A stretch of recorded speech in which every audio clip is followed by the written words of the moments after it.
Hello, guys, and welcome to the first episode of this podcast.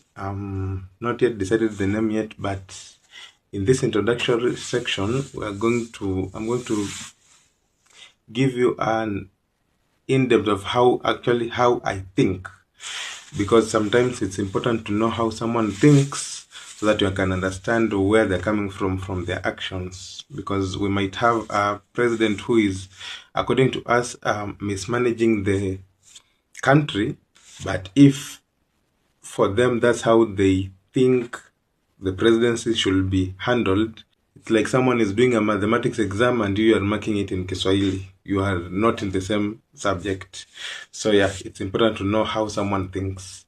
If someone is thinking as a politician, then it's hard for you to see leadership there, because it happens that you cannot serve the people when you are working towards re-election. You have always had that. This time, now I am not working towards re-election. I am purposing to serve the people.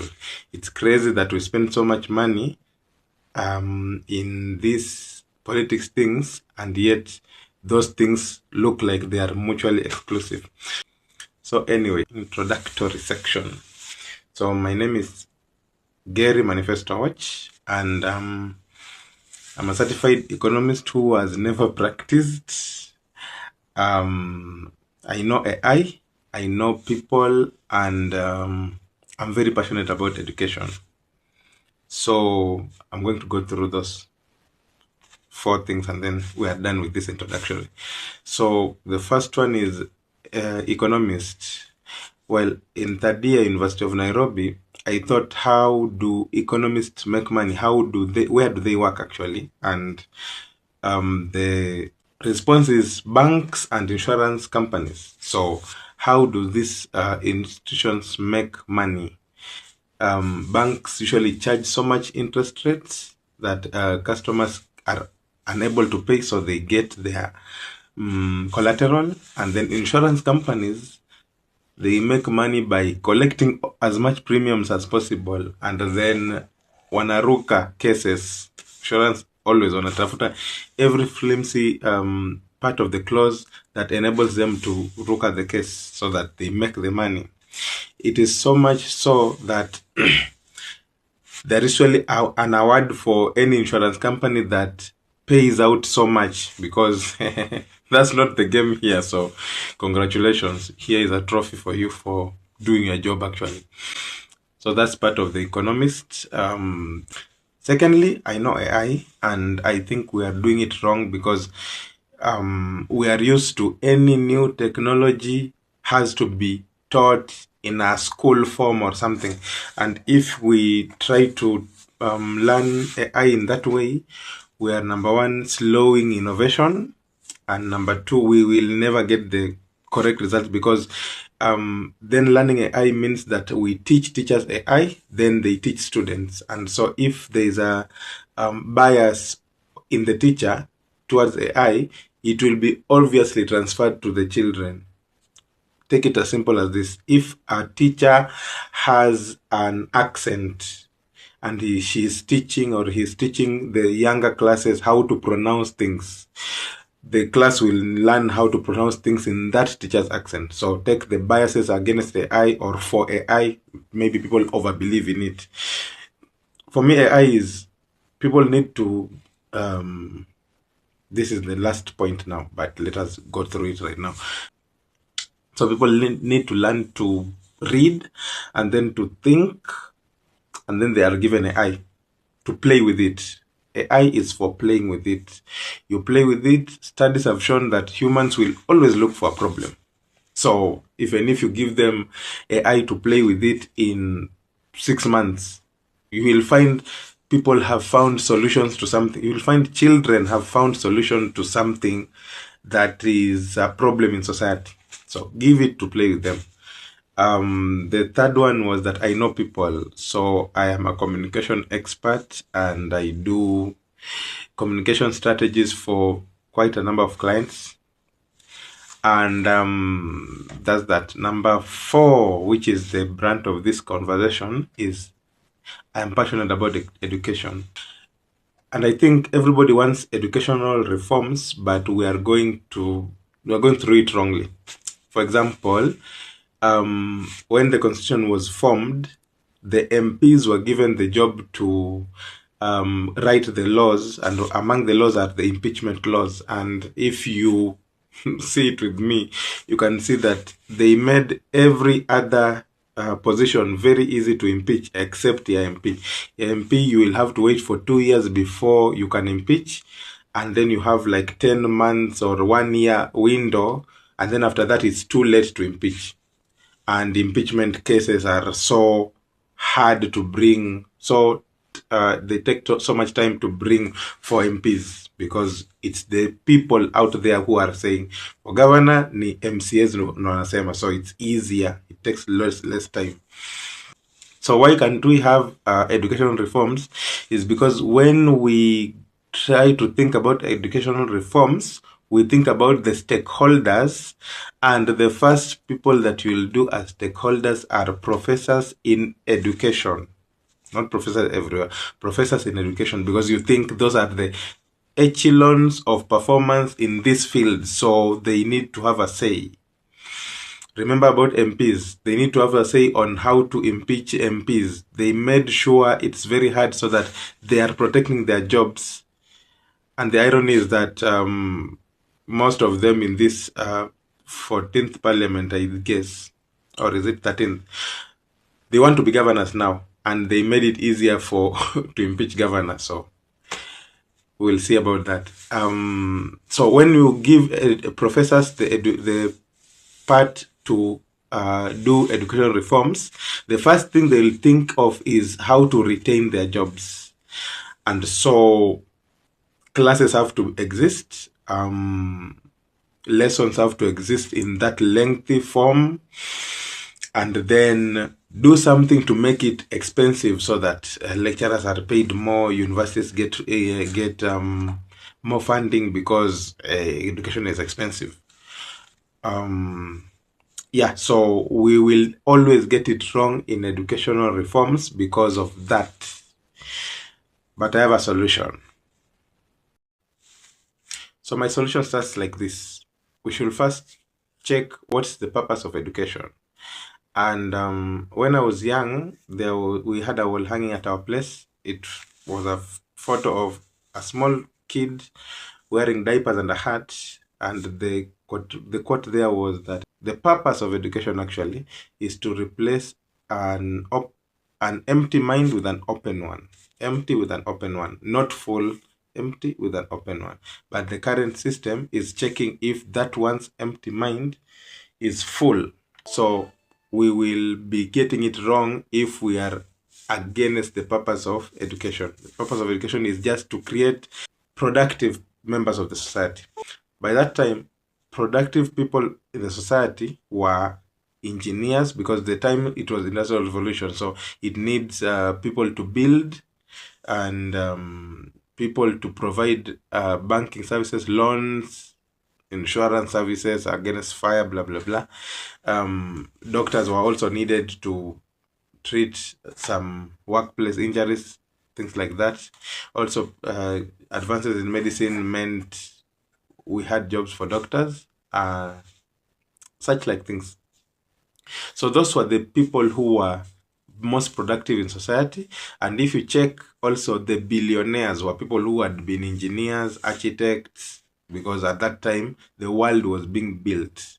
Now it's all built. The billionaires of right now are people who have built platforms. Something like Facebook, something like Google, things that did not exist 21 years ago, right now they have made billionaires, multiple billionaires. And if you look at a building, it has to be built by adults. But something like Google, if a kid thought about it and the kid knew how to code and could create kwamba, we need somewhere where every people can ask any question that they need, and they find an answer. If a kid had built it and people loved it, a kid will be a billionaire. You see, it does not need people to be of a certain age to be productive, because you have created something that is productive, is useful for people, they'll pay to use it. You'll get your value. So if that's the case for right now, it means that education doesn't need to be that long. Education does not need to be that long. It can be shorter. What is really needed among everything that is being taught pale, it's literacy. Number one is literacy, and number two will be thinking logically. So in education, the tender stages, it's usually first someone learns to read, anajifundisha kusoma. You are given a word like banana, and you are taught that this is said like this, is pronounced like this, banana, and other sort of words. So you are given a bunch of words. You know how to read them, and then next you will read to learn. So you are given that word banana, and you learn that it means that ka fruit. So you now read to learn. After that, you are given access to any books you can read to understand. Yes? So literacy is important, and then thinking logically. That's where mathematics comes in a little bit. Basic maths comes in. So people should be able to think logically about problems in society, simpler solutions. Why do we have to have this system like this? Can't we improve it like this? And the market will always take something that is cheaper and makes life convenient. Always. So as long as someone has created something that provides the service or goods cheaper or makes it convenient or both, the market will fall for it. So with that thought, that means education does not need to be that long. Take to 23 years to be productive. With this, someone will ask, so what will happen to the professors? In my ideal world, professors will be rendered jobless. They are not really needed. And I think if we are struggling to maintain them because we want them to have work, it will be maintaining an efficiency just to please a sector. There's a story that is told of Queen Charlotte when she was made queen. When she was walking through the garden, there was Queen of England, yeah. She needed an orange, so she saw an orange ripe. She reached out for it. She was told, no, no, no, no, no. You just put your hand down. The butler called one of the soldiers, come pluck for her the orange, plucked it, gave it to her. Did not even cut it or something. No, just plucked it, take it from the tree to give it to her. He is paid to do that. When Queen Charlotte complained that I can pick my own orange, the next day when she was coming out, that guy had been fired because that was his job. He was being paid. Maybe you now consider if it's a security guy, can be paid 20,000 to pick oranges for Mweshimiwa, keeping inefficiencies in the system just because you want to keep people in employment. But in education, it won't happen like that, because in my system of education, these youngsters will be able to harness their talent at a tender age and create so much products. As I said, people will like anything that is cheaper and more convenient. We will have fuels, cheaper fuels that are more convenient in terms of clean fuels to drive our cars. So transport will be cheaper, number one. Number two, they will have cheaper foods. Technology will bring GMOs. Do not have anything against GMOs. You are already eating GMOs. Technology will bring such kind of GMOs that are cheaper they ripen faster, plants that ripen faster, animals that have better nutrients packed. We will have, no, that's something else. Sometimes I'm too radical. I even stop myself. So in those examples, you can have cheaper food, cheaper transport. If transport is cheaper, everything in that line becomes cheaper. Cheaper energy in terms of lighting, which is the most part of the energy that we use. Once all these things are cheaper, that means the quality of life will be higher even for people who are earning less, because their less earnings can be able to sustain. So on top of after that, that is understood. That is understood. But on top of that, being taught literacy and logic, you will actually realize that literacy finished first before logic was taught. So the other things that these kids could be taught will be the soft skills, and I'm not talking about communication skills. No, I don't know how they are called, but things like ethics, um, humanity, mostly humanities, in the sense that they should learn that whatever they create, whatever value they make, is for the betterment of society.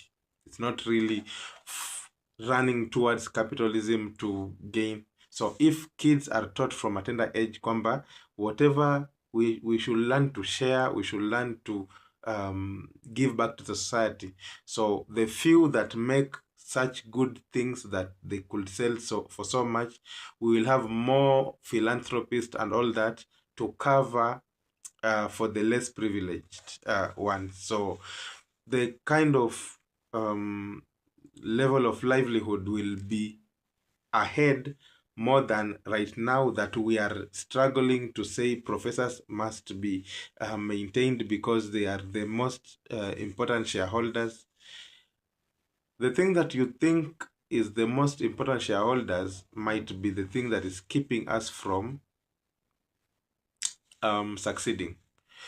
If in Manhattan, at the time that Henry Ford was developing vehicles, the Manhattan, so this is a story I make 2 minutes and then I say bye. Manhattan City Council, Kanjo, they had one problem. Horses were, so that time transport was via horses, and those horses were pooping so much. So they had a problem kwamba the place is filthy because horses are pooping so much. When they were looking for a solution, they asked the stakeholders, nyinyi wenye muko na mafarasi, how do we solve this problem ya farasi kupupu kila mahali? What did the stakeholders say?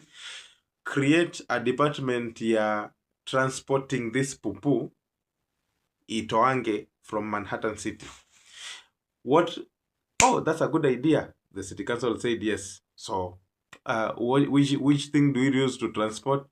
Other horses. So these other horses that are coming to remove the poo from Manhattan City are coming while dumping their own poo. So the stakeholders sometimes are the ones that are keeping us in the problem, because at that same time Henry Ford brought the vehicle, Ford Model T, yeah, and it was seen as it was so bad. It was uncomfortable. It's not as fast as horses, but the one problem that it can solve is this poo thing that is disturbing the whole of Manhattan City. It's a better solution, and then you realize that it also does not need to sleep.